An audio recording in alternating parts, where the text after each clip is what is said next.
نحمدہ ونصلی ونسلم علی رسولہ الکریم اما بعد فاعوذ باللہ من الشیطان الرجیم بسم اللہ الرحمن الرحیم الف لام میم ذالک الکتاب لا ریب فیہ ھدی للمتقین وقال اللہ تبارک وتعالی فی مقام آخر ان اللہ وملائکتہ یصلون علی النبی یا ایھا الذین آمنوا صلوا علیہ وسلموا تسلیما اللہم صل علی محمد وعلی آل محمد کما صلیت علی ابراہیم وعلی آل ابراہیم انک حمید مجید اللہم بارک علی محمد وعلی آل محمد کما بارکت علی ابراہیم وعلی آل ابراہیم انک حمید مجید۔ معزز خواتین و حضرات، سورہ بقرہ کا تعارف اور حروف مقطعات سے متعلق چند اہم معلومات ہم پیش کر چکے اور آج سے سورہ بقرہ کا باقاعدہ آغاز کر رہے ہیں، اور دعا ہے کہ اللہ رب العزت ہمیں اس کی جلد تکمیل کی توفیق عطا فرمائے، درمیان میں وقفوں سے جو ہے ہم پرہیز کر سکیں، اور اللہ تبارک و تعالی ہمیں اس کی صحیح تفسیر کا حق ادا کرنے کی توفیق عطا کرے۔ اس میں اگر کوئی کمی کوتاہی ہو جائے تو اللہ تبارک و تعالی ہمیں معاف فرمائے۔ حروف مقطعات سے متعلق بات ہو چکی، اور آیت نمبر 2 ذالک الکتاب لا ریب فیہ ھدی للمتقین، اب یہ دو حصوں پر مشتمل ہے، چھوٹی سی آیت کریمہ ہے، دو حصوں پر مشتمل ہے، اور دونوں حصوں میں دو الگ الگ باتیں بظاہر کی گئی ہیں، لیکن در حقیقت آپس میں یہ باتیں جڑی ہوئی ہیں، آپس میں یہ باتیں ملی ہوئی ہیں۔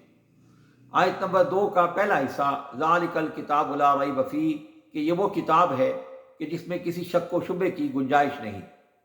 اب اپنے آغاز ہی سے خود قرآن اپنے متعلق کیا کہتا ہے کہ یہ وہ کتاب ہے کہ جس میں کسی شک و شبے کی گنجائش نہیں۔ اب یہ بالکل ایسا ہی ہے کہ کوئی شخص یہ کہے کہ میں خود بالکل سچا ہوں، میں بالکل ٹھیک ہوں، پرفیکٹ ہوں۔ اچھا، بظاہر یہ دعویٰ ہمیں عجیب سا لگتا ہے، نامناسب لگتا ہے، لیکن حقیقت یہ ہے کہ جب تک خود کسی شخص کو اپنا ادراک نہ ہو، اپنا اندازہ نہ ہو کہ وہ خود کیا ہے، اس وقت تک کوئی دوسرا اس کے بارے میں کوئی صحیح معلومات، صحیح بات نہیں کہہ سکتا، ٹھیک ہے؟ ہاں، لیکن جو ادراک اسے ہو، اسے وہ ثابت کر سکے، اسے وہ بتا سکے۔ تو خود قرآن کا بھی یہی طرز عمل ہے، یہی انداز ہے، یہی معاملہ ہے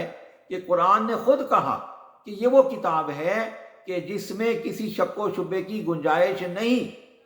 اب قرآن کا یہ جو دعویٰ ہے، اس کو قرآن خود سچا ثابت کرے گا۔ اچھا، اب اس کو پڑھنے والے دو طرح کے لوگ ہیں، ایک تو وہ ہیں جو اس کو مانتے ہیں، ایک طبقہ وہ ہے جو اس کو نہیں مانتا، اب وہ اس کے دعوے کو بھی نہیں مانے گا۔ تو اب سوال یہ کہ اس کے دعوے کو جب ہم پرکھیں گے تو کہاں سے پرکھیں گے؟ خود قرآن سے پرکھیں گے۔ قرآن کہتا ہے کہ یہ وہ کتاب ہے کہ جس میں کسی شک و شبے کی گنجائش نہیں۔ تو قرآن کو پرکھنے کا طریقہ کیا ہے؟ اس کی عبارت کو ہم دیکھیں گے، اس کے اندر پیش کی جانے والی معلومات کو ہم دیکھیں گے، اس کے اندر کیے جانے والی باتوں کو ہم دیکھیں گے۔ اب قرآن کے اندر جو گفتگو کی گئی ہے، جو بات کی گئی ہے، وہ ایک تو ماضی سے متعلق ہے۔ ماضی سے متعلق بے شمار واقعات کا، انبیاء کا تذکرہ کیا گیا، اور ان انبیاء کا تذکرہ کیا گیا کہ جن کے ماننے والے اس وقت میں جب یہ قرآن نازل ہوا بتدریج بے شمار موجود تھے، بے بہا لوگ موجود تھے۔ اب ان ادوار کا تمام معاملہ، تمام واقعات قرآن نے پیش کر دیے۔ تو یہ قرآن کا ایک چیلنج تھا کہ اگر یہ معاملات درست نہیں ہیں، اگر جو قرآن معلومات دے رہا، اگر آپ اس سے اختلاف کر سکتے ہو تو کر کے دکھاؤ۔ تو حقیقت یہ ہے، تاریخ شاہد ہے کہ کوئی بھی شخص، خواہ یہود و نصارہ ہو، خواہ کوئی اور قوم ہو، بے انتہا مخالفتوں کے باوجود، بے انتہا بغض و عناد کے باوجود قرآن کے اس دعوے کو غلط ثابت نہیں کر سکی۔ قرآن کا اس دعویٰ جو ہے اس کا رد نہیں کر سکی۔ یہ نہیں کہہ سکی کہ قرآن نے جو معلومات دی ہیں، مثلا اسی صورت کے متعلق سورہ بقرہ کا نام اور اس سے متعلق جو ایک واقعہ قرآن نے پیش کیا، بہت سارے یہود اس کو جانتے تھے، اور حضرت موسیٰ علیہ السلام کے زمانے کے تمام احوال مفصل انداز میں قرآن نے پیش کر دیے۔ اور یہود وہ قوم تھی جو مدینہ میں موجود تھے اور بے تحاشا موجود تھے، اور ان میں بڑے بڑے علماء بھی یہود کے موجود تھے، اور یہود کو مسلمانوں سے تخلیف بھی تھی، عداوت بھی تھی، اور مسلمانوں نے، یعنی قرآن نے ان کے ماضی کے، ان کے انبیاء سے متعلق یہود کے کرتوت تفصیل سے بیان کر دی، لیکن یہود کسی بھی بات کو غلط ثابت نہیں کر سکے۔ یہ نہیں کہہ سکے کہ قرآن کا یہ بات دعویٰ درست نہیں ہے، یا قرآن کی جو بات ہے یہ غلط ہے۔ تو یوں ماضی کے جو واقعات قرآن نے پیش کیے، کوئی شخص یہ نہیں کہہ سکا کہ یہ درست نہیں ہے۔ دوسرے نمبر پر قرآن نے آنے والے دور سے متعلق بہت ساری باتیں کی، اگرچہ وہ لوگ اس وقت اس کا تجزیہ نہیں کر سکتے تھے، نہیں کہہ سکتے تھے، لیکن آج تقریباً کوئی 1450 سال گزر گئے، آج بھی کوئی شخص یہ نہیں کہہ سکتا کہ قرآن نے جو کہا تھا وہ درست نہیں ہے، بلکہ وقت نے، حالات نے ثابت کیا کہ قرآن نے جو کہا تھا وہ 100% درست ہے۔ قرآن نے بچے کی پیدائش سے متعلق مختلف ادوار کا تذکرہ کیا ہو، قرآن نے بچے کی پیدائش سے پہلے اس کے قبل کے جو معاملات ہیں وہ پیش کیے ہوں، زمین و آسمان سے متعلق جو دعوے کیے ہوں، کوئی چیز ایسی نہیں ہے کہ جو آج کی سائنس، آج کا جو ایک ماہر ہے وہ یہ کہہ سکے کہ قرآن کا جو دعویٰ ہے وہ درست نہیں ہے۔ تو یوں قرآن کا جو یہ معاملہ ہے یہ بھی درست ثابت ہوا۔ اس کے بعد قرآن نے زندگی گزارنے سے متعلق مختلف معاملات، مختلف چیزوں کا حل پیش کیا، وہ بھی انسان کی صحت کے، انسان کے مزاج کے عین مطابق ہے، انسان کی سوچ کے عین مطابق ہے۔ تو یوں قرآن نے جو دعویٰ کیا کہ یہ بالکل سچی کتاب ہے، اس دعوے میں قرآن 100% درست ہے۔ پھر قرآن کی صداقت کا، قرآن کی حقانیت کا ایک اور جائزہ آپ اس بات سے لے سکتے ہیں کہ قرآن نے یہ کہا کہ آپ صلی اللہ علیہ وسلم کا کلام نہیں ہے بلکہ اللہ کا کلام ہے، خالق کائنات کا کلام ہے۔ اور اس کا بین ثبوت کیا ہے کہ بہت سارے مقامات پر اللہ تبارک و تعالیٰ نے آپ صلی اللہ علیہ وسلم کی رائے سے اختلاف کیا۔ غزوہ بدر کا معاملہ ہو، دیگر کچھ معاملات ایسے تھے کہ جہاں اللہ تبارک و تعالیٰ کی رائے اور آپ صلی اللہ علیہ وسلم کی رائے بظاہر مختلف نظر آتی ہے۔ اور یہ اس میں یہی حکمت ہے کہ اگر قرآن آپ صلی اللہ علیہ وسلم کا کلام ہوتا تو پھر یہ اختلاف نہ ہوتا، پھر یہ اختلاف آپ کو نظر نہ آتا، ٹھیک ہے۔ اور یہاں تک کہ سورہ عبسہ میں جب اللہ تبارک و تعالیٰ نے آپ صلی اللہ علیہ وسلم کے ایک عمل کو اتنا پسند نہیں کیا تو وہ بھی اس بات کا ثبوت ہے، اور یہ حقیقت میں تو یہ سمجھتا ہوں کہ ہے اسی لیے کہ یہ بتایا جا سکے کہ در حقیقت یہ قرآن آپ صلی اللہ علیہ وسلم کا کلام نہیں ہے، اللہ کا کلام ہے۔ اس لیے قرآن کا یہ جو دعویٰ ہے کہ یہ بالکل سچا ہے اور یہ خالق کائنات کا کلام ہے، یہ قرآن کی جو پہلی آیت، پہلا حصہ جو یہ اس کو کرتا ہے، اس کا دعویٰ کرتا ہے، وہی یہیں سے ہمیں پتہ چل جاتا ہے کہ یہ جو قرآن جو دعویٰ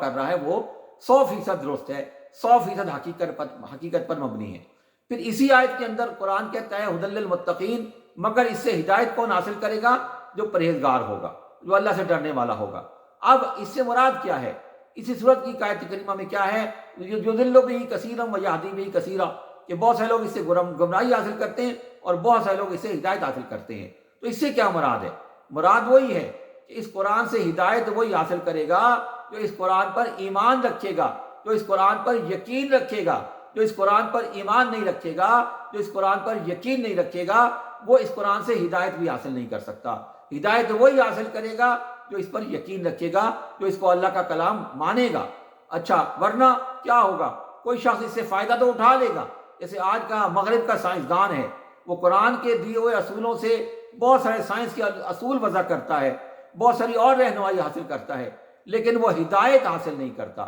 وہ راہ راست پر نہیں آتا۔ تو ہدایت کون حاصل کرے گا؟ راہ راست پر کون آئے گا؟ جو اس قرآن کو اللہ کا کلام مانے گا، جو اس قرآن کو سچ مانے گا، درست مانے گا، حقیقت مانے گا، وہ اس سے ہدایت حاصل کرے گا۔ تو یوں اس قرآن، اس آیت کی، سورہ بقرہ کی آیت نمبر 2، جو کہ